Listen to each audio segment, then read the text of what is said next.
আল্লাহর ইবাদত করার পরিবর্তে অগ্নি পূজা করত, যা কাবিলের জীবদশাতে শুরু হয়েছিল। ইমাম সালাবি বর্ণনা করেন, হাবিলকে হত্যার পর কাবিল ভয়ে ইয়ামান চলে যায়।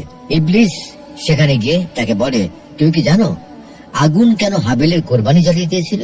কারণ হাবিল আগুনের সেবা ও উপাসনা করত। সুতরাং তুমি তোমার ও তোমার পরবর্তী বংশধরদের জন্য একটি ঘর নির্মাণ করো এবং সেখানে অগ্নি পূজার ব্যবস্থা করো।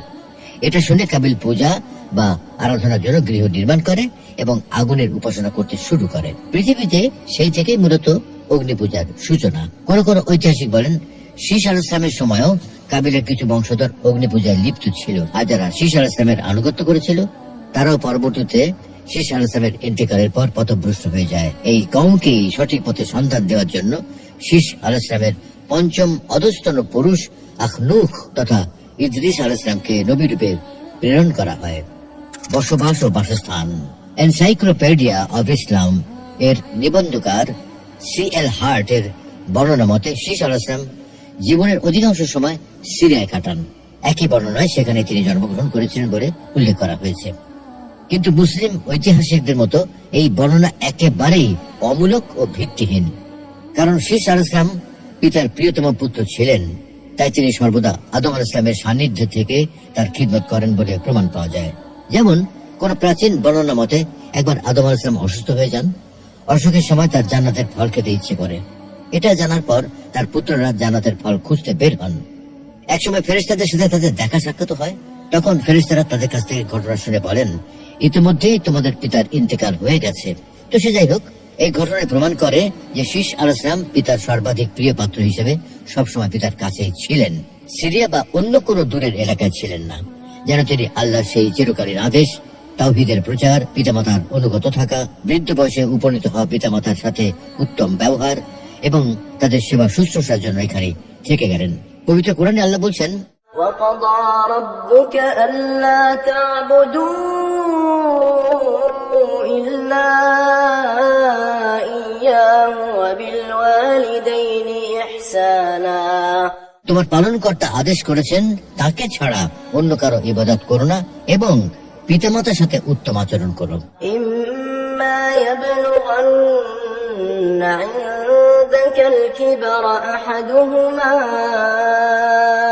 أَوْ كِلَاهُمَا فَلَا تَقُل لَّهُمَا أُفٍّ ولا تنهرهما وقل لهما قولا كريما। তাদের মধ্যে কেউ একজন অথবা উভয়ই যদি তোমার জীবদ্দশায় বার্ধক্যে উপনীত হয়, তবে তাদেরকে শব্দটিও বলার সুযোগ দিও না এবং তাদেরকে ধমক দিও না এবং তাদের সাথে শিষ্টাচারপূর্ণ কথা বলো। বিবাহ সাদে। প্রখ্যাত ঐতিহাসিক ইবনে ইসহাকের বর্ণনা মতে শীশ আলাইহিস সালাম তখনকার নিয়ম অনুসারে নিজের অন্য এক জোড়ার বোন হাসুরার সাথে বিবাহ বন্ধনে আবদ্ধ হন। তখনকার নিয়ম ছিল হাওয়া আলাইহিস সালাম একসঙ্গে একটি পুত্র ও একটি কন্যা সন্তানের জন্ম দিতেন, তাই এক গর্ভের পুত্রের সাথে অন্য গর্ভের কন্যার বিবাহ হতো। ইসলামী শরীয়তে এটা তখনকার মতো বৈধ ছিল, তবে পরবর্তীতে এই নিয়ম মানসুখ বা রহিত হয়ে গেল। এই বর্ণনার ভিত্তিতে এখানে বলে রাখা প্রয়োজন, শীশ আলাইহিস সালামের জান্নাতের হুর বিয়ে করার যে সকল কথা প্রচলিত আছে সেগুলো ভিত্তিহীন বর্ণনা এবং কল্পনা প্রসূত মুখরোচক গল্প ছাড়া আর কিছুই নয়। ইন্তেকাল ও পরবর্তী খলিফা মনোনয়ন। প্রিয় দর্শক, শীশ আলাইহিস সালাম পিতার আদেশ অনুযায়ী পরিবারের প্রধান হিসেবে দায়িত্ব পালন করেছেন এবং তাদেরকে যথাসাধ্য দিনের দাওয়াত দিয়েছেন। আর এভাবেই আল্লাহর ইবাদত বন্দেগী ও দিনের দাওয়াত দেওয়ার মধ্যে দিয়ে তার জীবন কেটে যায়। আর এভাবেই একসময় তিনি বার্ধক্যে উপনীত হয়ে ইন্তেকাল করেন। মৃত্যুর পূর্বে তিনি নিজ পুত্র আনুশকে ডেকে ওসিয়ত করে যান এবং তার উপর পরিবার প্রধানের দায়িত্ব অর্পণ করেন। কোন কোন বর্ণনা অনুযায়ী 105 বছর বয়সকালে তার পুত্র আনুশ জন্মগ্রহণ করেন। আনুশ ছাড়াও তার আরো বেশ কয়েকজন পুত্র কন্যা ছিল, কিন্তু ইতিহাস ও সিরাত গ্রন্থসমূহে তাদের নাম পরিচয় পাওয়া যায় না। পরবর্তীকালে সকল মানুষ শীশ আলাইহিস সালামেরই বংশধর, কারণ আদম আলাইহিস সালামের দ্বিতীয় পুত্র হাবিলের অকাল শাহাদাত লাভের কারণে তার কোনো সন্তান সন্ততি ছিল না।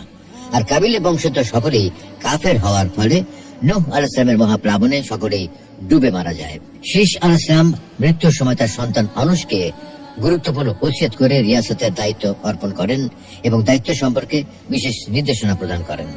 তার মৃত্যুর পরে আনুশ পিতার নির্দেশিত পথে অটল থেকে নিজ গোত্রকে পরিচালনা করেন। আনুশের পরে তার সন্তান কায়নানও সেই পথে অটল থাকেন এবং সমকালীন প্রজন্মকে তাওহীদ এবং আল্লাহর দ্বীনের উপর পরিচালনা করতে থাকেন। কায়নানের পরে তার পুত্র মাহলাইল রিয়াসতের দায়িত্ব পালন করেন। মাহলাইল তৎকালীন বিশ্বের নেতৃত্ব দেন। পারসিক ঐতিহাসিকদের বর্ণনা মতে মাহলাইল ছিলেন সপ্ত রাজ্যের তথা গোটা পৃথিবীর রাজা, যিনি সর্বপ্রথম শহর বন্দর নির্মাণ কাজ শুরু করেন। তিনি ইবলিস ও তার সাঙ্গপাঙ্গদের পরাজিত করে জনপদ থেকে সীমান্ত এলাকায় ও পাহাড়ি উপত্যকায় তাড়িয়ে দেন।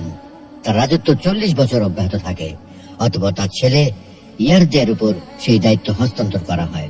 ইয়ারদের পরে তার পুত্র ইদ্রিস আলাইহিস সালাম সেই দায়িত্ব পালন করেন। তিনি মানুষকে সত্য ও ন্যায়ের পথে এবং তাওহীদ তথা একত্ববাদের উপর অটল রাখতে সচেষ্ট হন। তিনিও আল্লাহর পয়গম্বর ছিলেন। আল্লাহ রাব্বুল আলামিন আমাদের সকলকে শীষ আলাইহিস সালামের জীবনী, তার ইতিহাস থেকে শিক্ষা গ্রহণের তৌফিক দান করুন। শয়তানের ধোঁকায় পড়ে আগুন বা অন্য যে কোনো কিছুর পূজা উপাসনা থেকে হেফাজত করুন। এক আল্লাহর তাওহীদ চর্চা করা এবং ঈমানের উপর অটল অবিচল থাকার তৌফিক দান করুন। আমিন।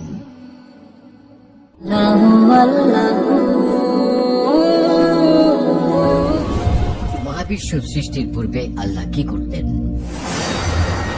কবরের আযাব কি শুধু আত্মার উপরে হবে? ওগো কমলি ওয়ালা নবী সাল্লাল্লাহু আলাইহি দোয়া কি মানুষের ভাগ্য পরিবর্তন করতে পারে?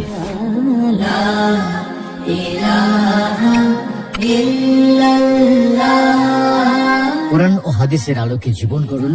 ইসলাম